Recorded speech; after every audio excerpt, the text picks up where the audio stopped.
கர்த்தருக்கு ஸ்தோத்திரம். கர்த்தர் நல்லவர், அவர் கிருபை என்றும் உள்ளது. இன்றைக்கான வேத வசனம் எஸ்ஐயா 26:3.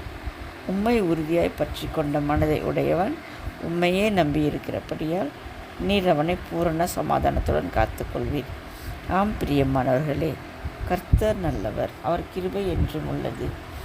தேவ பிள்ளைகளே, நாம் நம் தேவனை உறுதியாய் பற்றி கொள்ள வேண்டும்.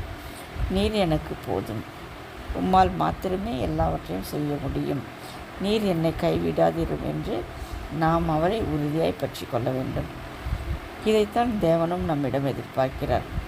நாம் எந்த மனுஷ உதவியையோ, நம் பணபலம், ஆள்பலம், இதன் மீது எல்லாம் நம் நம்பிக்கையை வைக்காமல் தேவனையே உறுதியாய் பற்றி கொள்ள வேண்டும் என்று தான் அவரும் விரும்புகிறார்.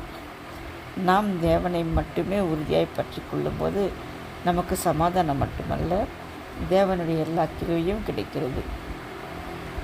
வேதத்தில் பார்த்தீர்களானால் 12 வருஷமாய் பெரும்பாடுள்ள ஒரு ஸ்திரீ தேவனிடத்தில் எப்படியாவது சுகத்தை பெற்றுக்கொள்ள வேண்டும் என்று எண்ணி அவரிடத்தில் யாராலும் பேசக்கூடாத நிலைமையில் கூட்டம் அலைமோதும் போது கூட எப்படியாவது அவருடைய வஸ்திரத்தின் ஓரத்தையாவது தொட்டுவிடலாம், தொட்டால் அவள் சுகம் பெறுவாள் என்று உறுதியாய் இருந்தாள்.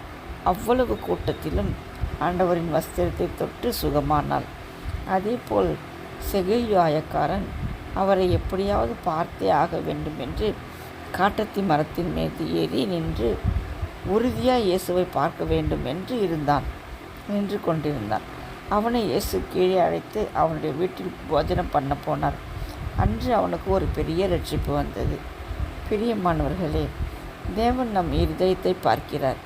வேதத்தில் எழுதியிருக்கிறது அல்லவா, மனுஷன் முகத்தை பார்ப்பான், தேவனோ இருதயத்தை பார்க்கிறார் என்று. நாம் பிரியமானவர்களே, தேவன் நம் இருதயத்தை தான் பார்க்கிறார். நாம் அவரை விசுவாசிக்கிறோமா இல்லையா என்று பார்க்கிறார்.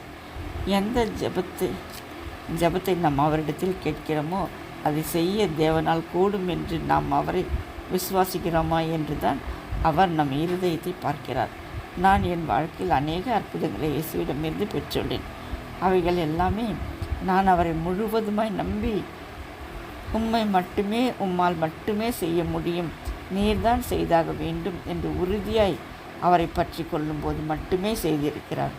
ஏனோ தானோ என்று ஒரு ஜெபம் செய்துவிட்டு மனிதனிடம் உதவி கேட்கும்போது எனக்கு எந்த அற்புதமும் நடந்ததில்லை. தேவன் ஒருவரையே நாம் உறுதியாய் பற்றி கொள்ளும்போது மாத்திரமே நம் வாழ்க்கையில் அற்புதங்களையும் அடையாளங்களையும் பார்க்க முடியும். அவர் வல்லவர், சர்வ வல்லவர், அதிசயங்களை செய்கிறவர். அவரால் செய்யக்கூடாத காரியம் ஒன்றுமில்லை என்று அவரையே நம்பி பற்றி கொள்ளும்போது தேவன் பெரிய பெரிய காரியங்களை செய்து நம்மை சமாதானத்துடன் காத்துக்கொள்வார். இதுதான் இங்கு வேதத்தில் சொல்லப்பட்டுள்ளது. உம்மை உறுதியாய் பற்றி கொண்டவனை நீ பூரண சமாதானத்துடன் காத்துக்கொள்வீர் என்று. தேவன் நமக்கு அற்புதம் அதிசயம் செய்து நம் வாழ்க்கையில் உள்ள பிரச்சனைகளை மாற்றும்போது நமக்கு பூரண சமாதானம் தானே கிடைக்கும். நம் வாழ்க்கையில் அப்புறம் கவலை, கண்ணீருக்கு இடமில்லையே. ஆம் பிரியமானவர்களே, நீங்களும் இதை உங்கள் வாழ்க்கையில் அனுபவித்து பாருங்கள். நீங்கள் உங்கள் பிரச்சனைகளை, கஷ்டங்களை, வேதனைகளை தேவனிடம் ஒப்படைத்துவிட்டு நீர்தான் இந்த காரியத்தில் எனக்கு உதவி செய்ய வேண்டும், எனக்கு உதவி செய்ய வேறு யாருமே இல்லை என்று விடாமல் இயேசுவை பற்றி கொள்ளுங்கள். உங்கள் விசுவாசத்தை பார்த்து இயேசு உங்கள் கண்ணீரை துடைப்பார். உங்களுக்கு தேவையான அற்புதங்களை செய்து உங்களை பூரண சமாதானத்துடன் காத்துக்கொள்வார். ஆமேன். ஹல்லேலூயா.